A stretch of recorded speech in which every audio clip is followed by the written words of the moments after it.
This is just horrific stuff, folks. The Trump regime just held a press conference in Texas.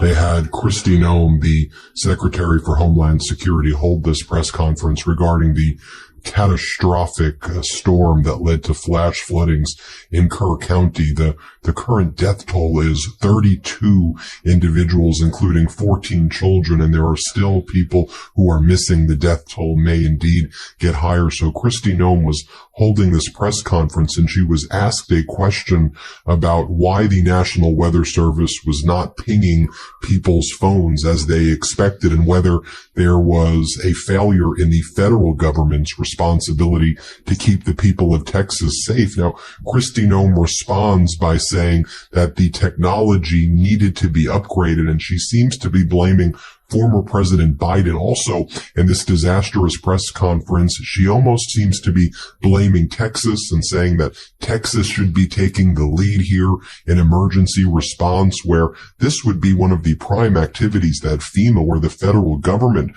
would indeed be taking the lead, and the federal government in normal situations would be pre-positioning their own emergency responders with state responders, and the feds would be leading the effort. We have this on videotape, so you can see the receipts that we have, but let's just go through some of the facts one by one. I want to show you this disastrous press conference, but we need to be able to fact check everything appropriately so you understand. So as Dan Coe, who was in the Biden administration, writes, the National Weather Service, NWS, is under NOAA, NOAA, the National Oceanic and Atmospheric Administration. The Trump regime proposed cutting 25% of the NOAA budget, about $1.6 billion, including labs that support NWS. Trump lost 600 NWS officials, National Weather Service officials, due to layoffs and retirements. Remember when Doge was doing that? And then just a few days ago, Kristi Noem was bragging about stealing money from FEMA to fund Alligator Alcatraz. Here's Kristi Noem's post.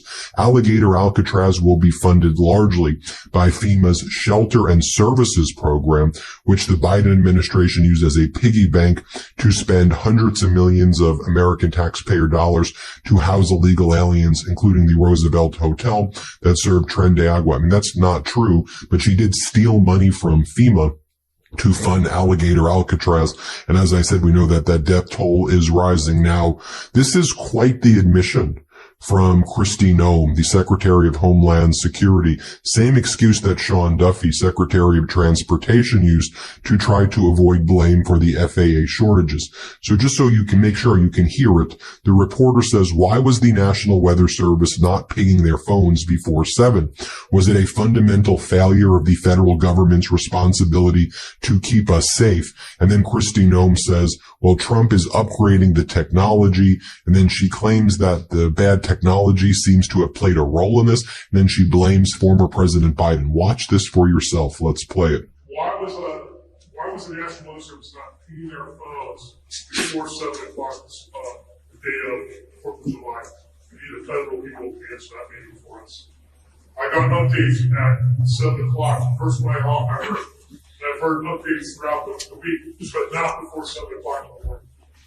Wasn't it a fundamental failure of the federal government's responsibility to keep us safe? My background is, before I was in the secretary position here under the Trump administration, I was governor of South Dakota and served in Congress for 8 years before I was governor. And so I will tell you that for decades, for years, everybody knows that the weather is extremely difficult to predict, but also that the National Weather Service over the years at times has done well, and at times we have all wanted more time and more warning and more alerts and more notification. That is something, and one of the reasons that when President Trump took office, that he said he wanted to fix, and is currently upgrading the technology. And the National Weather Service has indicated that with that and NOAA, that we needed to renew this ancient system that has been left in place with the federal government for many, many years. And that is the reforms that are ongoing there. The timeline that I have, I don't oversee the National Weather Service. That's not under my department. But the timeline that I did receive from them was that the notifications started to look at its expansion for its limited flood impact area that started on July 3rd at 1:18 p.m. The flood watch was issued. Although it was moderate, it it wasn't to the extremes that it was, that when the system came over the area that it stalled, it was much more water, much like I think we experienced during Harvey, the same type of system that was unpredictable in the way that it reacted and the way that it stopped right here and dumped unprecedented amounts of rain that caused a flooding event like this. They continue to elevate and up their notifications. When your notification hit your phone, sir, I'm sorry, I can't speak to when that is, but I do carry your concerns back to the federal government and to President Trump, and we will do all we can to fix those kinds of things that may have felt like a failure to you and to your community members. But we know that everybody wants more warning time, and that's why we're working to upgrade the technologies that have been neglected by far too long to make sure that families have as much advanced notice as possible. Now, in this next clip, Kristi Noem seems to try to shift the blame as well to Texas and seem like Texas is the one running the show here. She goes, I do know that the state of Texas is amazing in how it responds to disasters. That may or may not be true. We know that actually Greg Abbott has not responded well to disasters at all, as we've seen before. But this would be something where the feds would pre-position emergency responders, and the feds would be taking the lead, not ceding authority to a state like Texas of something of this magnitude, or any state at all. This would be something that FEMA would be leading. But we know that Kristi Noem wants to abolish FEMA, and Trump wants to abolish FEMA, and they've been gutting these agencies. They've been gutting these agencies. Here's what she says. Here, play this clip. I do know that the state of Texas is amazing in how it responds to disasters. Not every state is like that. Many states do not do what the people of Texas do.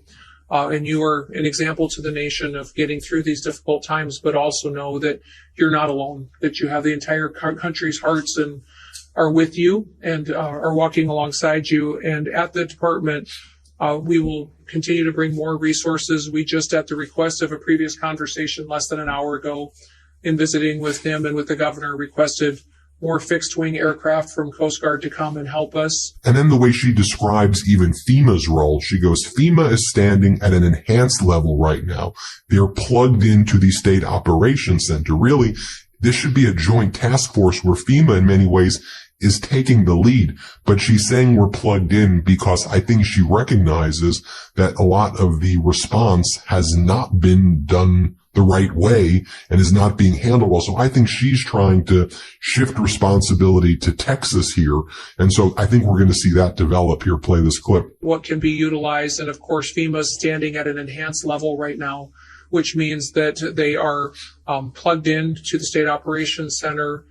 We are engaged, and then as this will be timely and responsive as to what the governor requests. And over here, she tries to describe what she believes FEMA's role to be in this horrific flash flood disaster from the Guadalupe River.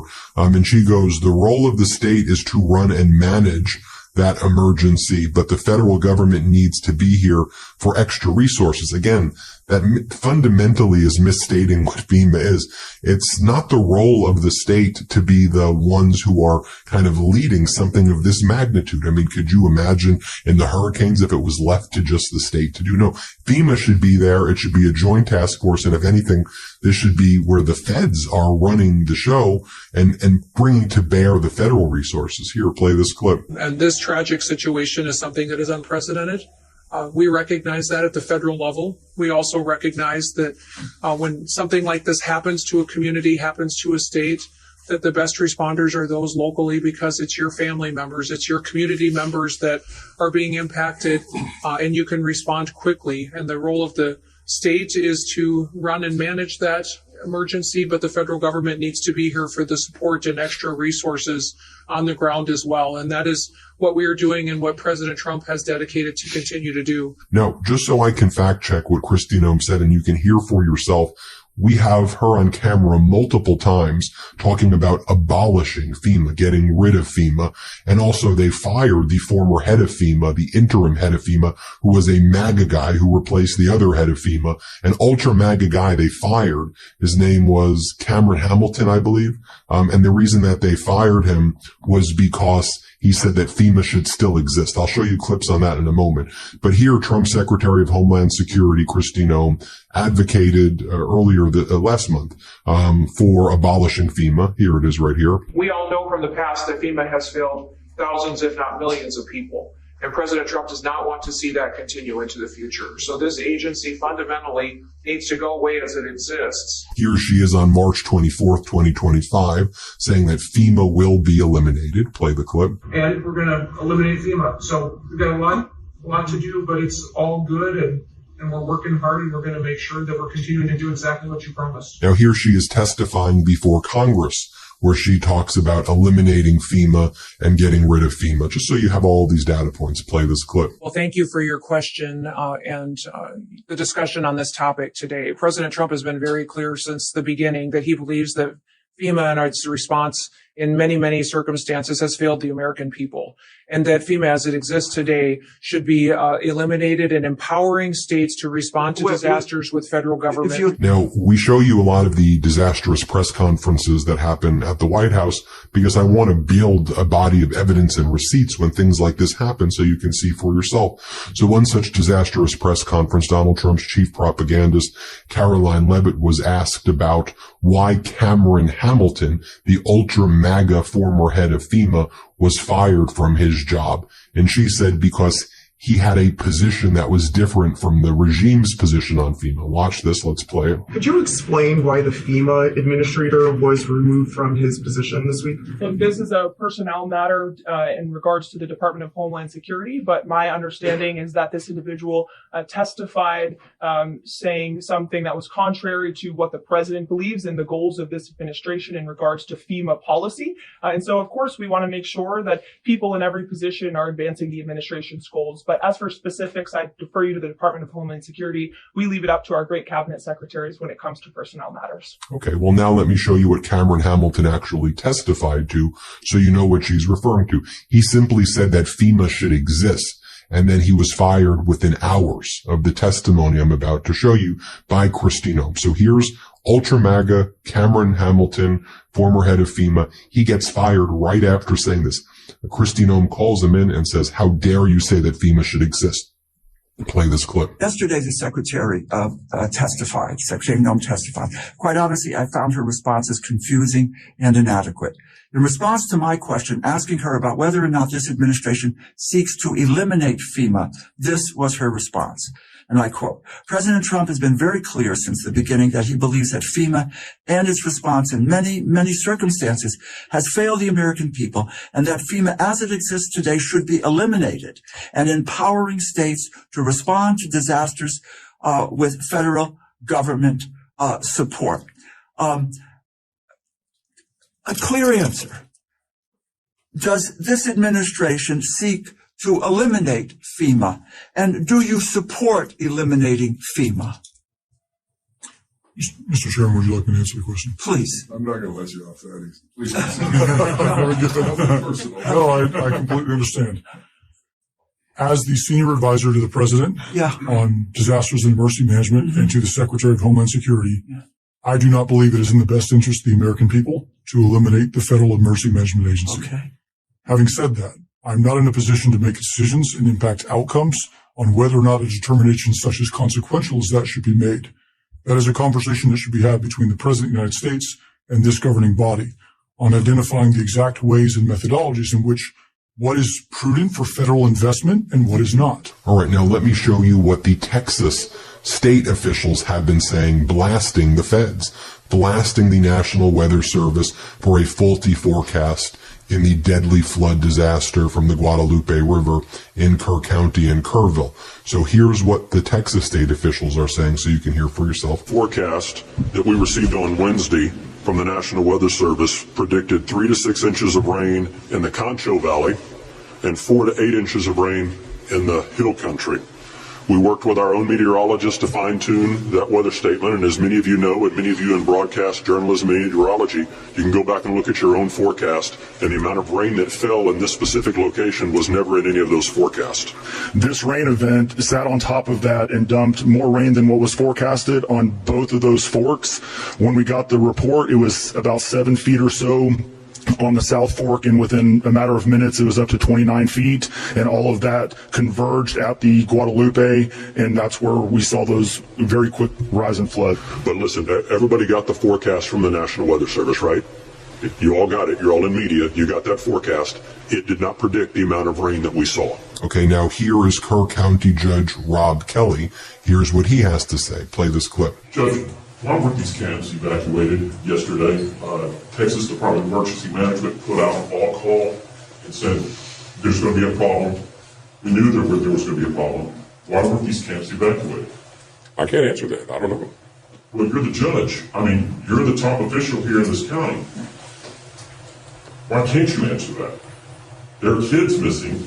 These camps were in harm's way. We knew this flood was coming. We didn't know this flood was coming. Rest assured, no one knew this kind of flood was coming. We have floods all the time. This is the most dangerous river valley in the United States. And we deal with floods on a regular basis. When it rains, we get water.